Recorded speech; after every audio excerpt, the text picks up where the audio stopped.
अस्सलाम वालेकुम नाज़रीन। मैं हूं आपका मेज़बान सैयद ज़ीशान हैदर और आप देख रहे हैं मेरा यूट्यूब चैनल सदात टेलीमीडिया। इशफाकनामा के 7वें प्रोग्राम के साथ आपकी खिदमत में हाजिर हूं। आइए शुरू करते हैं आज का प्रोग्राम। नाज़रीन, इशफाक अहमद साहब फरमाते हैं कि लोधरा के एक हाई स्कूल का उस्ताद अपने शागिर्दों के साथ मिलकर टेनिस बॉल का मैच खेल रहा था। उस्ताद शागिर्द के मुकाबले में सही नहीं खेल पा रहा था। वो इन शागिर्दों का पसंदीदा उस्ताद था, मगर आज शागिर्दों ने इस बात का इकरार किया कि सर, तालीम में तो आप हमारे उस्ताद हैं, मगर खेल के मैदान में आप आज नाकाम हो गए हैं और हमें इस बात का अफसोस भी है कि हमने आपको हरा दिया है। तो उस्ताद ने शागिर्दों के मुंह से जब ये अल्फाज सुने तो शागिर्दों से कहा, आओ मैं तुम्हें एक कहानी सुनाता हूँ। जब मैं भी तुम्हारी तरह एक तालिब इल्म था तो मेरा भी एक उस्ताद था जो कि एक इंतहाई आला दर्जे का टीचर था। अब वो इस दुनिया में मौजूद नहीं रहे, मगर मेरा उस्ताद मेरे दिल में आज भी जिंदा है। वो क्लास में सब लड़कों के सामने कहा करते थे कि मैंने तुझ जैसा बेवकूफ़ इंसान आज तक जिंदगी में नहीं देखा। ये बात सुनकर सारी क्लास मुझ पर हंसा करती थी। उन्हीं दिनों उस्ताद मोहतरम के साथ एक अजीब हादसा पेश आया और वो अपने दाएं बाजू से मरहूम हो गए। एक महीने बाद उस्ताद मोहतरम ने दोबारा कॉलेज ज्वाइन किया तो अब वाइट बोर्ड पर दाएं हाथ की बजाय बाएं हाथ से लिखना शुरू कर दिया। उनकी लिखाई पहले से ज़्यादा ख़राब हो गई, क्योंकि उन्होंने इस हाथ से तो कभी लिखा ही नहीं था। अब जब क्लास टेस्ट होता तो मैं जानबूझकर अपनी लिखाई ख़राब कर देता, ताकि उस्ताद को महसूस ना हो कि मेरी लिखाई उस्ताद से ज़्यादा बेहतर है। मेरी बुरी हैंड राइटिंग देखकर उस्ताद सबके सामने मुझे बुरा भला कहने लगे, एक चीज़ ही थी तुम में बेहतर और वो थी तुम्हारी हैंड राइटिंग। अब खैर से वो भी ख़राब हो चुकी है और अब तुम मुकम्मल तौर पर नकारा हो चुके हो। क्लास में कहका बुलंद हो जाता, मगर मैं अपने दिल में मुतमईन होता कि मेरा उस्ताद मुझसे खुश हो रहा है। बस अगर उनको मुझे बदनाम करना ही पसंद है तो कोई बात नहीं, वो उस्ताद हैं, वो ऐसा कर सकते हैं। कॉलेज में हमारा आखिरी साल था कि उस्ताद साहब की बेटी की शादी तय पा गई। उस्ताद साहब ने बेटी की शादी में अपने तमाम तालिब इल्मों को दावत दे रखी थी। मुझे भी दावत दी गई।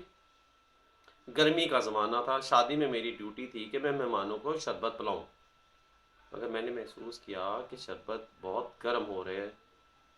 मैं बर्फ़ का ब्लॉक लेकर आ गया, मगर ब्लॉक को तोड़ने के लिए मेरे पास कुछ ऐसा नहीं था। तो उस्ताद ने कहा, ठहरो, मैं तुम्हें लोहे का कोई बड़ा सा कील ला कर देता हूँ जिससे तुम ब्लॉक तोड़ देना। उस्ताद मोहतरम ने आने में काफ़ी देर कर दी तो मैंने अपने बाएं हाथ से ही वो ब्लॉक का तोड़ दिया।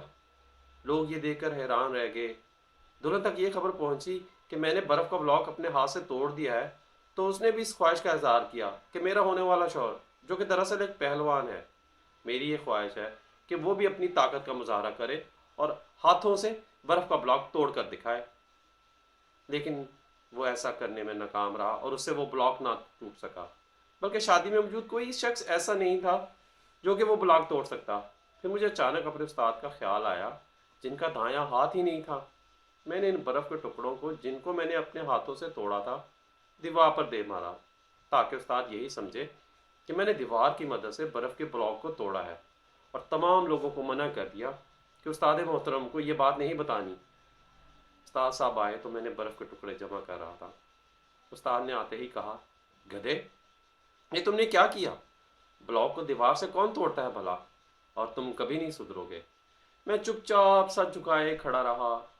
कॉलेज के आखिरी साल उस्ताद क्लास में रोज़ाना लड़कों से कहता, ये वो गधा है जिसने बर्फ़ का ब्लॉक दीवार पर देकर मारा था।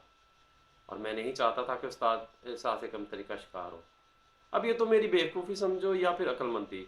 शागिर्द अपने उस्ताद की कहानी को बड़े गौर से सुन रहे थे और दिल ही दिल में सोच रहे थे कि काश हम ऐसे अजीम उस्ताद से जानबूझकर ही हार जाते। इस इज़हार में भी हमारी बहुत बड़ी जीत होती। जब उस्ताद ने तमाम बच्चों के चेहरे, जो कि तकरीबन मुरझा चुके थे, देखा तो कहा, मैं तुम्हें एक और खुशगवार वाक़या सुनाता हूँ, अपना और अपनी बीवी का।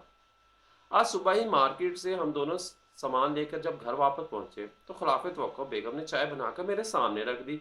तो मैंने हैरत से अपनी बीसी से कहा, तुम मेरा इतना ख्याल रखती हो कि मुझे चाय भी बना दी? तो बेगम ने अपनी नाखनों को गौर से देखते हुए कहा, अरे नहीं, मैंने स्पेशल आपके लिए नहीं बनाई, बल्कि दूध ख़राब हो रहा था तो मैंने सोचा दूध ख़राब ना हो, इसलिए आपको बाकी की चाय दे दूँ। और मैं चाय किसी चीज़ की यहाँ लेकर पीने लगा। जैसे तैसे चाय ख़त्म करके مارکیٹ سے لائے ہوئے سامان کو جار کے اندر اور بوتلوں کے اندر کچن میں رکھ رہے تھے تو بیگم بھی ساتھ آ کر کھڑی ہو گئی اور کہنے لگی میں کتنا تیزی سے گزرتا ہے، ہماری شادی کو 2 سال گزر گئے اور پتہ بھی نہیں چلا۔ تو میں نے سرکوشی والے انداز میں کہا مصیبت کو کہاں پتہ ہوتا ہے کہ وہ مصیبت ہے؟ تو بیگم میری طرف غور سے دیکھتے ہوئے بولی کچھ کہا آپ نے؟ تو میں نے کہا نہیں نہیں، میں یہ کارن فلیکس والے ڈبے کو غور سے دیکھا جو مجھے کچھ ٹھیک نہیں لگا، اور ساتھ ہی مسکراتے ہوئے کہا ارے نہیں نہیں بیگم، آپ کو وہم ہوا ہے۔ بیگم پھر سے جوش کے ساتھ بولی اچھا آپ بارات کے ساتھ مجھے اپنے گھر لے کر آئے تو آپ کے کیا احساسات تھے؟ تو میں نے کارن فلیکس والے ڈبے کو غور سے دیکھتے ہوئے بے دہانی میں کہہ دیا یہ میں کیا کباڑ اٹھا لایا ہوں، اب میں تو زائد المیعاد یعنی ایکسپائر کارن فلیکس کا کہہ رہا تھا۔ لیکن بیوی اس بات کو سن کر بہت ناراض ہوئی۔